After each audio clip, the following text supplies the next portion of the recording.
মানুষকে ভালোবাসো, কিন্তু এতটা ভালোবাসতে যেও না যাতে নিজের জীবন দিয়ে প্রমাণ করতে হয়, তাই না?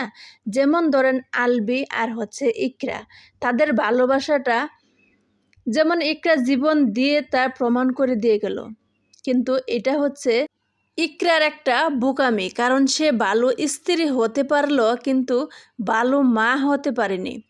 আর মানুষকে ভালোবাসো ঠিক আছে, কিন্তু জীবন দিয়ে যে প্রমাণ করে দিয়ে গেছো এটা কিন্তু ঠিক না।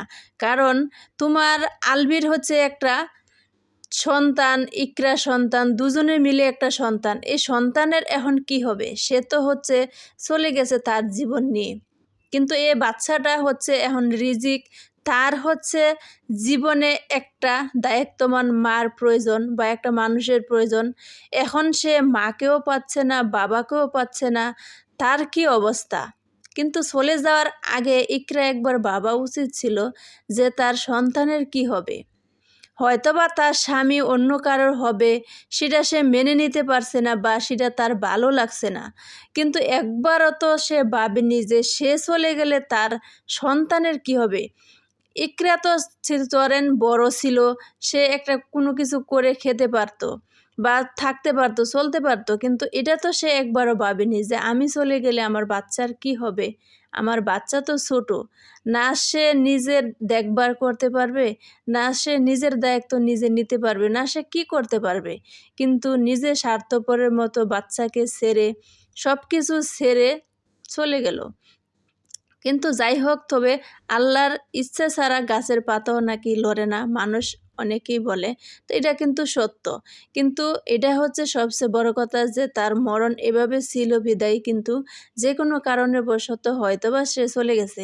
আর পরকীয়া হচ্ছে মানুষের এমন একটা জিনিস যে পরকীয়া করার কারণে হাজার হাজার মানুষের জীবন ধ্বংস হয়ে যায়, অকালে তাদের জীবনটা হচ্ছে জ্বরে যায়। যেরকম ইকরা হচ্ছে অকালে তার জীবনটা জ্বরে গেল, শুধু একটা বাচ্চার মা হয়েছিল, সংসার জীবন শুরু করেছিল কিন্তু সংসার শেষ করতে যেতে পারেনি।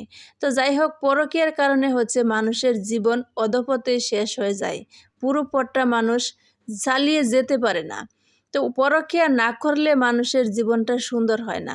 যেরকম এখন আলবি বুঝতে পারবে পরকীয়ার মজাটা কাকে বলে। তো যাই হোক, সবচেয়ে বড় কথা হচ্ছে আলবিরও বোকামি আছে, এখানে ইকরারও বোকামি আছে। ইকরা চাইলে কিন্তু তার সন্তানকে নিয়ে তার জীবনটা বেছে নিতে পারতো, চাইলে কিন্তু তার সন্তান নিয়ে সে সুখে থাকতে পারতো। স্বামী এমন কি জিনিস যে থাকে, তার জন্য আমার জীবনটাই শেষ করে দিতে হবে? স্বামী ভালো থাকলে আছে, না থাকলে আমার জীবনের মূল্য আছে, আমার জীবন নিয়ে আমি সুন্দরভাবে বাঁচার চেষ্টা করব। আমার জীবনে হয়তোবা আলবির কাছে ইকরার মূল্য কোনো ছিল না, কিন্তু তার মা বাবার কাছে তো তার মূল্য ছিল, তার সন্তানের কাছে তার মূল্য ছিল, কিন্তু সে মূল্যগুলির দিকেও তো ইকরা হচ্ছে তাকায়নি, কিন্তু সে তার পথ বেছে নিল, কিন্তু চিরবিদায় হয়ে গেল। কিন্তু